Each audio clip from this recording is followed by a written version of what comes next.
5 वर्ष झालं आमची डाळिंबाची बाग आहे आणि त्या बागेमध्ये आम्हाला प्रमुख समस्या म्हणजे पाणी किती द्यायचं आणि किती नाही हे होती। आणि आमच्याकडून काय व्हायचं, पाण्याचं नियोजन चुकायचं। पाणी आम्ही दिलं 4 तास 5 तास सोडायचो। त्या पाण्यामुळे अनेक प्रकारचे रोग यायचे आणि आपण सोडलेले सोल्युबल खतं वगैरे आहेत ना ते जमिनीमध्ये खाली जायचे।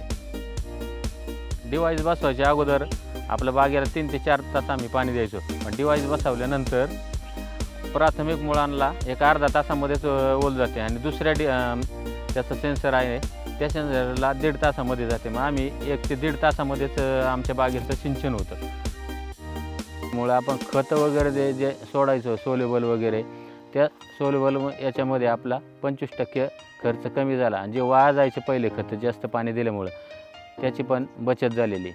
फसल डिवाइसमुळे ना आपल्या वातावरणामध्ये जे बदल होतात ना, कधी उष्णता जास्त होते, कधी थंडी, आणि त्याच्यामुळे जे आपल्याला स्प्रे घ्यायचा, कोणता स्प्रे घ्यायचा तो स्प्रेचं पण कल्पना आपल्याला फसल डिवाइस देत आहे। आणि ते दिल्यामुळे आपण लगेच त्याच्यावरती जे त्यांनी सांगितलेलं आहे सोल्युशन ते दुकानामधून आणून लगेच स्प्रे करतो।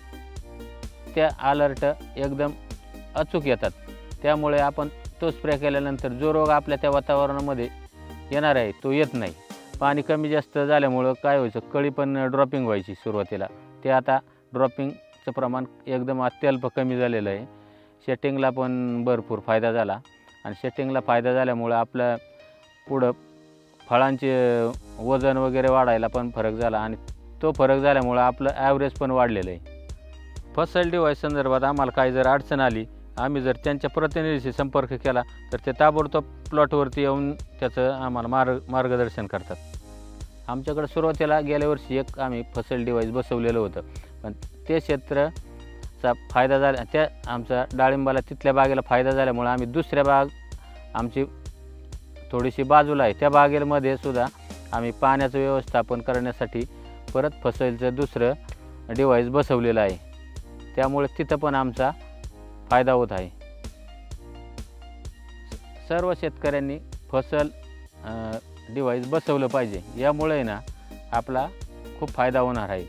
आणि आपला फायदा म्हणजे इथून पुढं काय पावसाचं प्रमाण कमी झालेलं आहे, त्यामुळं आपलं पाण्याची तर 100% बचत होणारच आहे। आणि बचत झाल्यामुळं आपला सर्व शेतकऱ्यांचा फायदा होणार आहे। कमी पाण्यावरती शेती होईल आपली।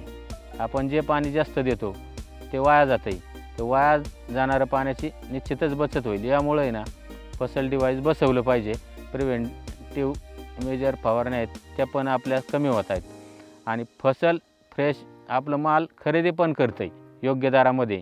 त्याच्या पेमेंटची पण कुठली अडचण येत नाही, काय नाही, सांगितलेल्या वेळेच्या अगोदर पेमेंट होतं आहे।